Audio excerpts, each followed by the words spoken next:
Discipline की नहीं, execution की और क्वालिटी की है। फर्स्ट पॉइंट से स्टार्ट करता हूँ डायरेक्ट। जो तुम पढ़ते हो and be honest with yourself, क्योंकि तुम्हें खुद को ग्रोथ चाहिए तो तुम्हें खुद को ऑनेस्ट होना ही पड़ेगा। और इन सब पॉइंट का लास्ट में सॉल्यूशन भी बताएंगे। तो बी ऑनेस्ट कि तुम जो पढ़ते हो, क्या वो एग्जाम में तुम डिफिकल्ट क्वेश्चन की प्रैक्टिस करते हो उस मटेरियल में? नहीं करते मोस्ट ऑफ द स्टूडेंट्स। तो तुम्हें डिफिकल्ट क्वेश्चन की प्रैक्टिस करनी है। अब वो कहाँ से लाएंगे वो मैं बताऊंगा। दूसरे पॉइंट है कि तुम जो पढ़ते हो उसमें क्या तुम रिकॉल करते हो या सिर्फ रीड करते हो? These both are different terms. ये दोनों अलग अलग चीज़ है। रिकॉल यानी कि तुम जब विजुअलाइज करते हो, सोचते हो कि मैं ये पढ़ा था, मैंने इसमें ये हुआ था।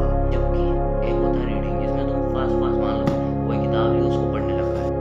This is a wrong way. Like तुम्हारे ब्रेन बस रट रहा है, उसको कुछ आदत नहीं पड़ेगी क्या पढ़ा उसने, कैसे पढ़ा।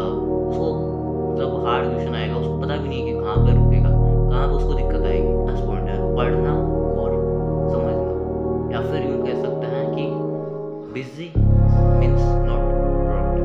तुम बिजी हो इसका मतलब ये नहीं है कि तुम ज़्यादा मेहनत करो। बिजी तो हर कोई हो सकता है। लाइक मैं ये हथौड़ा पीट पीट के बिजी हो जाऊँ, बिजी तो हर कोई हो सकता है। फालतू काम में बिजी हो सकता है एंड हमारे ब्रेन पे उसमें स्ट्रेस भी आ सकता है।